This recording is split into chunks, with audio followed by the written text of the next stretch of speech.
El don de profecía casi al final de la historia. Parte 4. Amigo y amiga que me escuchas, en el programa anterior te comentaba que el don profético Dios lo puede dar después de siglos de no haberlo dado. Y te cuento que justamente eso es lo que pasó. Después de siglos y siglos de la Edad Media, casi al final de la historia, Dios volvió a dar el don profético. Y hubo una persona que nos parece a millones de personas que realmente tuvo el don de profecía. Te cuento que fue una dama del siglo XIX e inicios del siglo XX. Ella se llamó Elena G. de White.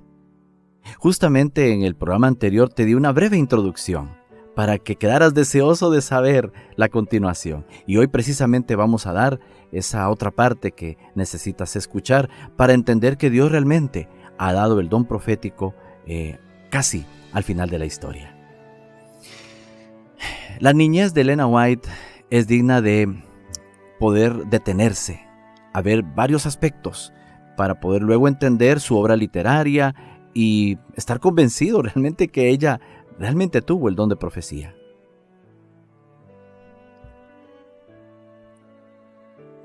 La niñez de Elena White es digna de poder ser escuchada, analizada a fondo. Elena Gould Harmon y su gemela Elizabeth, o Lizzie como le decían de cariño, nacieron el 26 de noviembre del año 1827 en Gorham, Maine, Estados Unidos de Norteamérica. Sus padres se llamaron Robert y Eunice Gould y tuvieron 8 hijos. Él era fabricante de sombreros y ella era maestra.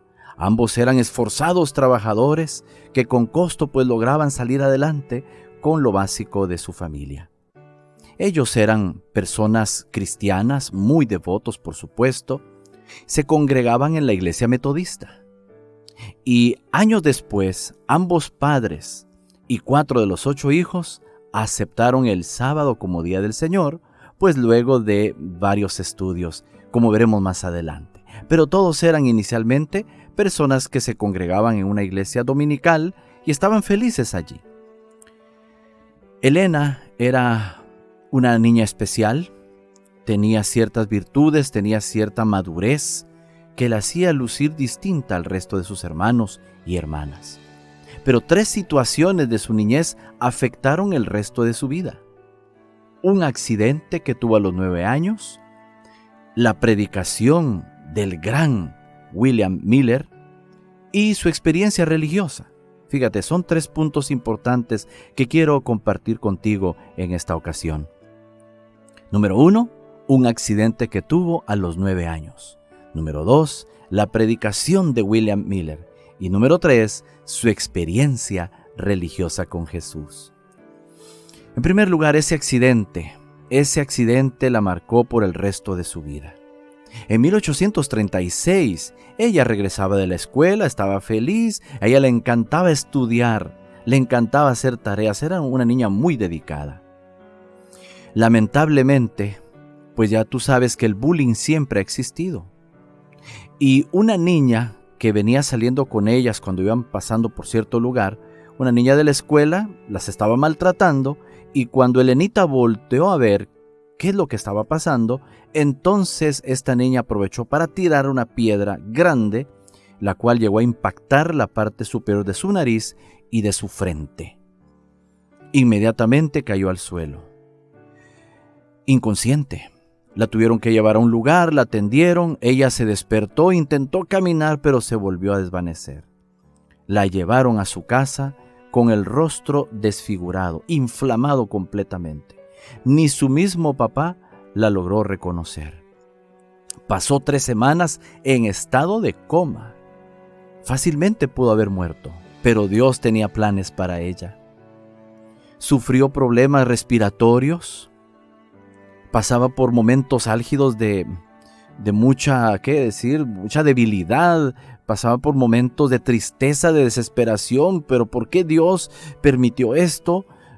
Su mano lucía temblorosa. Intentó regresar a la escuela ya cuando se sentía un poco recuperada, pero tuvo que abandonarla. ¿Por qué?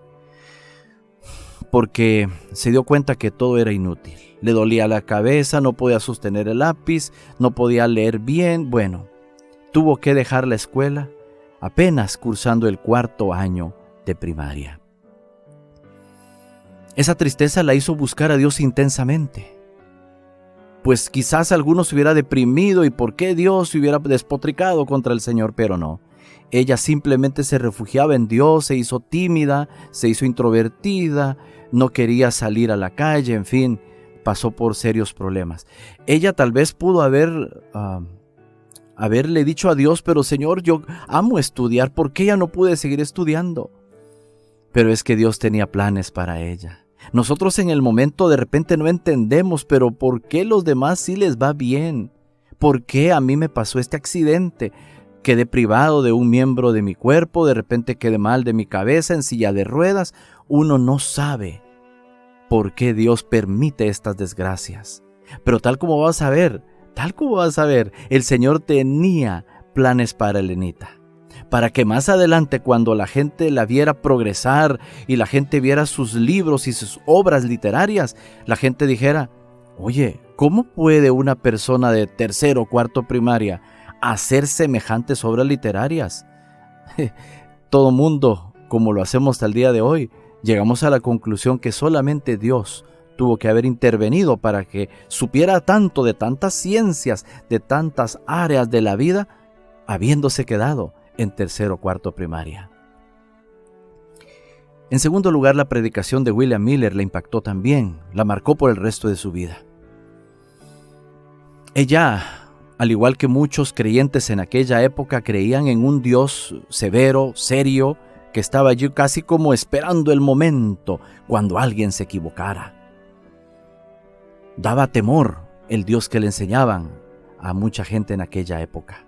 Pero la esperanza llegó a su vida cuando escuchó por primera vez, en 1840, al gran predicador William Miller, el gran predicador de la segunda venida de Cristo, justamente a mediados del siglo XIX. Ella, por otro lado, pues cuando escuchaba las noticias de que Cristo iba a volver, y justamente en esos días, en esos años, porque ellos le esperaban entre 1843 y 1844, pero al mismo tiempo ella tenía miedo, tenía esperanza, pero tenía miedo. Pero en medio de toda esta dinámica, a ella le encantaba escuchar los sermones. Ella más adelante escribe que el hermano, el padre Miller, como le decían, tenía una gran cantidad de textos bíblicos para todo lo que predicaba.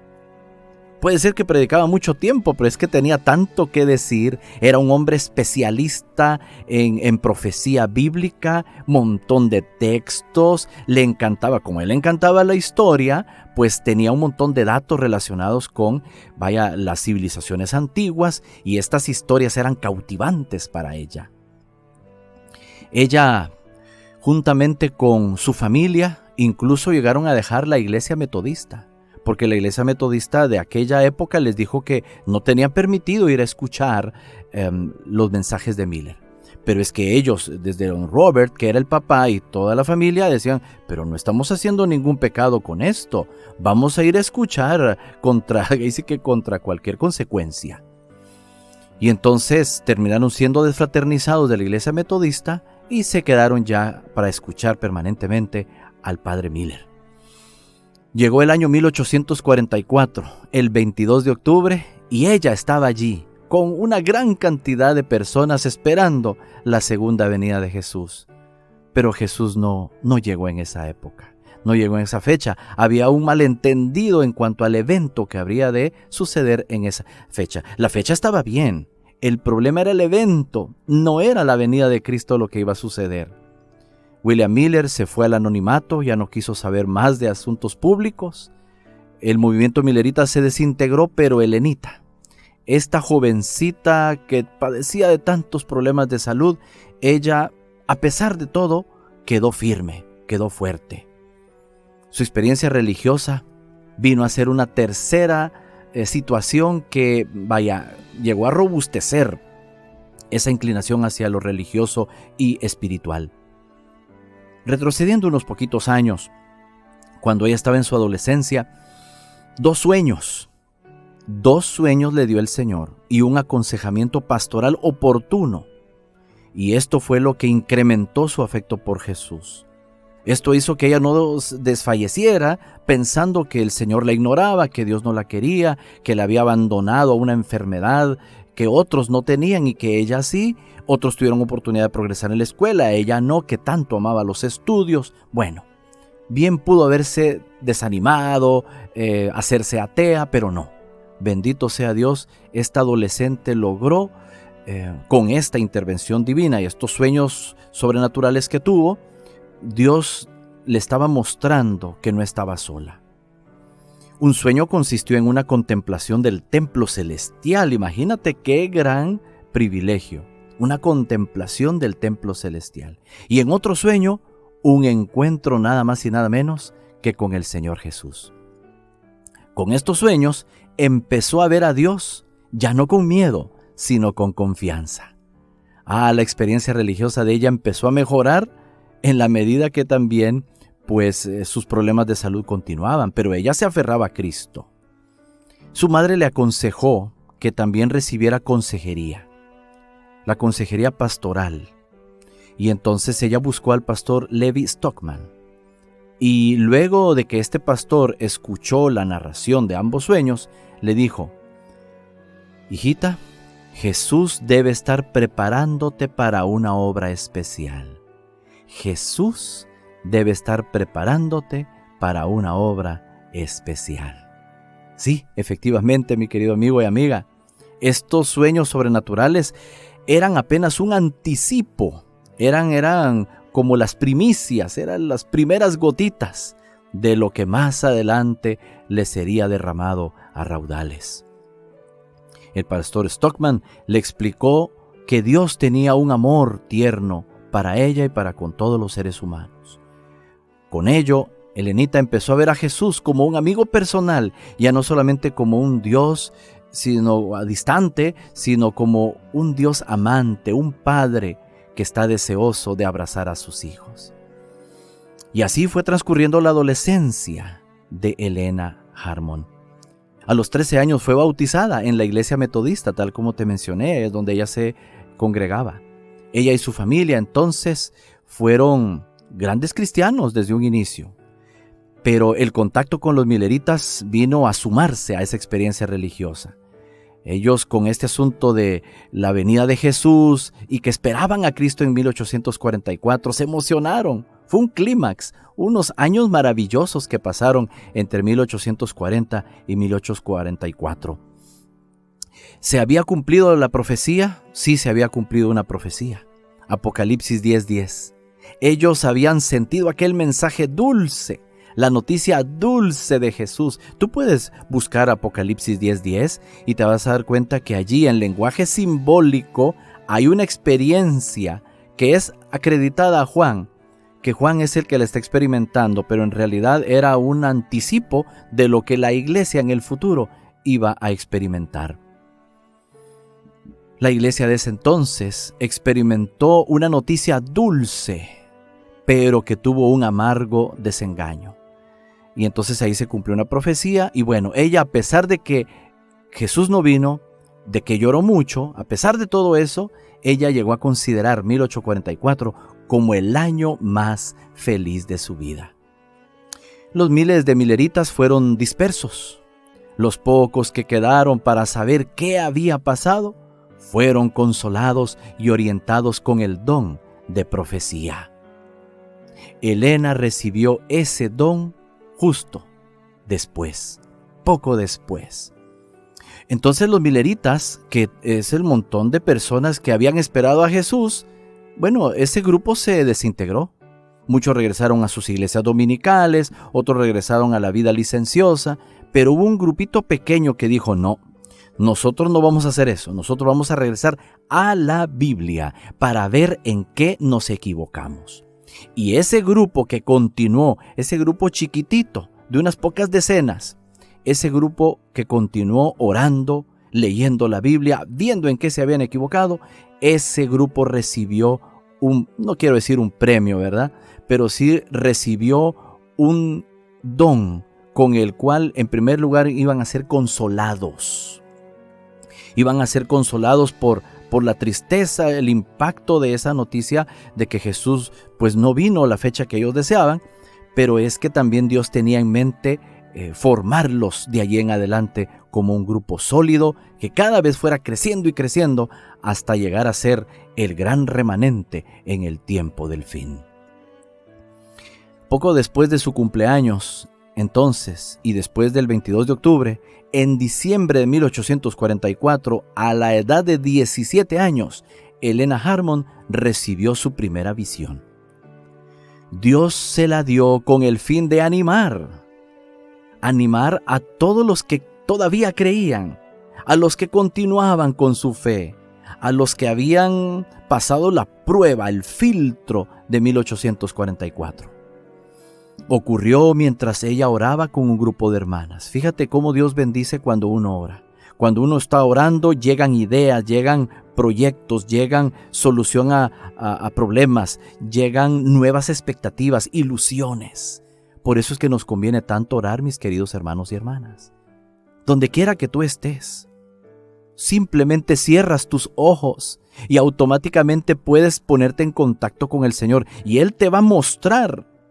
Tal vez no te va a dar visiones como un profeta, pero te va a mostrar ideas, te va a mostrar líneas de pensamiento, guías para que puedas vivir ese día de una manera, guiada totalmente por la mano del Espíritu Santo. Ella, mientras estaba orando, recibió una visión la cual orientaría al grupo. Le haría sentir que iban por buen camino, que no había que echar marcha atrás, que había que seguir hacia adelante, van por buen camino. Era como una palmada en la espalda, como quien dice, van bien, sigan adelante.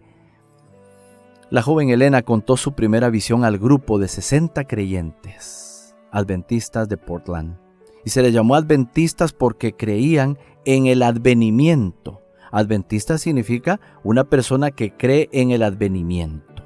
Si tú crees que Jesús va a volver por segunda vez, eres un adventista. ¿Ves? ¿Por qué? Porque crees que Jesús vendrá. Crees en esa venida gloriosa que no sabemos el día, pero que tenemos que estar preparados cualquier día.